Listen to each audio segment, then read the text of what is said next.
أعوذ بالله من الشيطان الرجيم. بسم الله الرحمن الرحيم.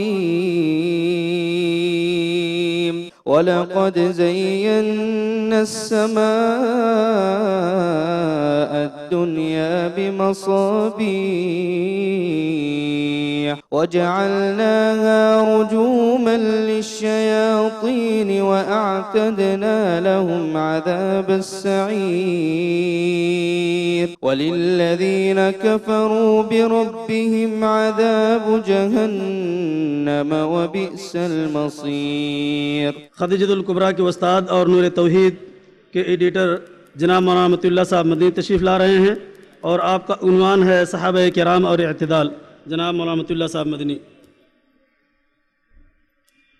السلام علیکم ورحمۃ اللہ. الحمد للہ رب العالمین والعاقبۃ للمتقین ولا عدوان الا علی الظالمین والصلاۃ والسلام علی رسولہ الامین. صدر محترم اور علماء کرام، معزز سامعین، میرے مقالہ کا عنوان صحابہ کرام اور اعتدال ہے. صحابہ کرام اور اعتدال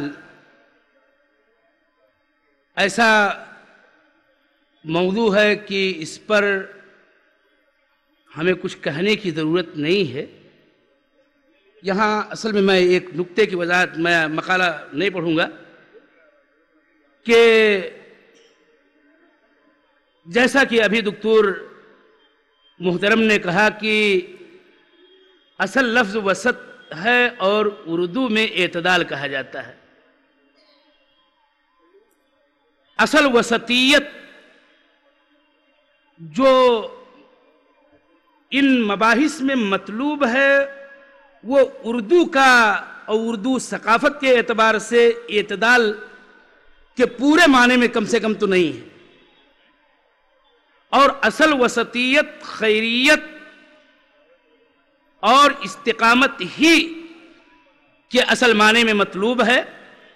اور اسی لیے تمام مفسرین نے وَكَذَلِكَ جَعَلْنَاكُمْ أُمَّةً وَسَطًا لِتَكُونُوا شُهَدَاءَ عَلَى النَّاسِ میں وسطاً کا معنی عدولاً خیارہ ہی کیا ہے. جی اعتدال کا معنی اس میں پایا جاتا ہے، اس میں کوئی شبہ نہیں ہے. اعتدال والی بات وہاں سے آتی ہے اور انہی امور میں خالی آتی ہے جس کے اطراف ہوں. بات مسئلہ یہ یہاں اردو کے اعتبار سے یہ نہیں کہ شراب حرام ہے اور اگر کوئی اس کو، یا ربا حرام ہے اور ربا کو کوئی جائز کہہ رہا ہے تو یہ کہا جائے کہ کچھ ادھر سے لے لیا جائے، کچھ ادھر سے لے لیا جائے اور یوں اعتدال پیدا ہو جائے. یہ مسئلہ نہیں ہے. یہ اعتدال کا مسئلہ جو اسلامی اعتدال ہے وہ مکمل دین پر کاربند ہونے کا نام ہے، چاہے اس دین کا عقیدہ سے تعلق ہو یا عمل سے تعلق ہو، احکام سے تعلق ہو، معاملات سے تعلق ہو، اخلاقیات سے تعلق ہو. یہ مسئلہ ہے کہ دین اور دین کا مصدر اس سلسلے میں ہم سے کیا مطالبہ کر رہا ہے. اگر اسی کو ہم نے تسلیم کر لیا ہے تو ہم وسطیت کی راہ پر ہیں، اور یہ تعبیر بھی یہاں بجا ہے کہ ہم اعتدال پر ہیں، اس میں کوئی شبہ نہیں ہے. اور اس طرح سے خیریت ہمارے اندر اس معنی میں پائی جاتی ہے.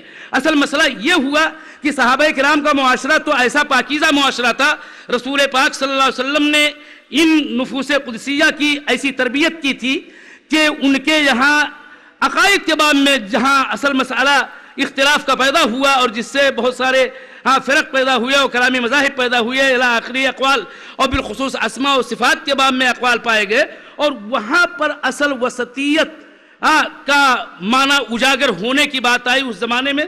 ورنہ صحابہ کرام کا معاشرہ ایسا کہ آیت نازل ہوتی، عربی تھے، سمجھتے تھے، مانتے تھے، عمل کرتے تھے، جہاں مشکل پیش آتی اور خود اللہ کے نبی صلی اللہ علیہ وسلم جو تبیین قرآن کے منزل اور مقام پر فائز تھے وہ اس کی تبیین کرتے، اور ان کا کام سموتات اور عمل تھا. اور اسی لیے صحابہ کرام کے متعلق جیسا کہ علامہ ابن القیم الجوزیہ رحمۃ اللہ علیہ نے لکھا ہے کہ صحابہ اکرام سے 13 یسألونکا کا ذکر قرآن عظیم میں اللہ رب کریم نے کیا، لیکن ان 13 یسألونکا میں کسی ایک کا تعلق عقیدہ اور اسماء و صفات اور امور غیبیہ وغیرہ جیسے مسائل سے اس کا کوئی تعلق نہیں تھا۔ اس لیے صحابہ اکرام، میں دکھانا یہ چاہتا ہوں کہ صحابہ اکرام کی تو پوری زندگی ایمانی اور دینی وسطیت سے معتبر عبارت تھی۔ اور اسی لیے آخری جملہ کہ وَكَذَلِكَ جَعَلْنَاكُمْ أُمَّةً وَسَطًا لِتَكُونُوا شُهَدَاءَ عَلَى النَّاسِ وَيَكُونَ الرَّسُولُ عَلَيْكُمْ شَهِيدًا۔ صحابہ کرام اس آیت کریمہ کے سب سے اولین مصداق، پوری امت اس کی مخاطب، لیکن بجا طور پر اس میں کوئی شبہ نہیں ہے کہ صحابہ کرام ہی پر یہ آیت مکمل طور پر صادق آتی تھی کہ ہم نے تم کو عادل امت بنایا تاکہ تم لوگوں پر گواہ بن جاؤ اور رسول تم پر گواہ بن جائیں۔ اور یہی وسطیت، اور پھر افتراق کی خبر دینے کے بعد رسول اللہ صلی اللہ علیہ وسلم نے صحابہ کرام کو اپنے ساتھ ملا کر کے ہمارے عقیدہ اور عمل کی صحت کا میزان ہمیں دیا۔ اور یہ پوچھے جانے پر کہ فرقہ ناجیہ کون ہے، آپ نے کہا تھا ما انا علیہ واصحابی یا ما انا علیہ اليوم واصحابی۔ اس لیے صحابہ کرام کی پوری زندگی اعتدال ہی سے عبارت ہے، اور ہمارے لیے ان کی زندگی اسوہ اور نمونہ ہے، اللہ کے رسول صلی اللہ علیہ وسلم کا طریقہ اور آپ کے اصحاب کرام رضوان اللہ علیہم اجمعین کا طریقہ۔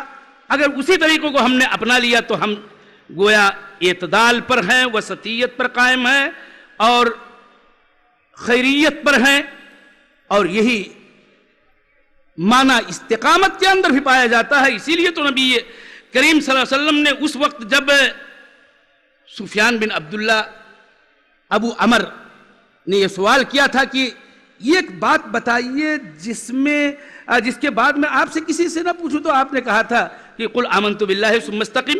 اور استقامت یہی ہے کہ افراط و تفریط سے آدمی بچتا ہوا اپنے دین اور شریعت پر عمل پیرا ہو، یہی وسطیت ہے، یہی اعتدال ہے، یہی استقامت ہے، یہی اصل دین ہے، یہی مکمل دین کا داخلہ ہے۔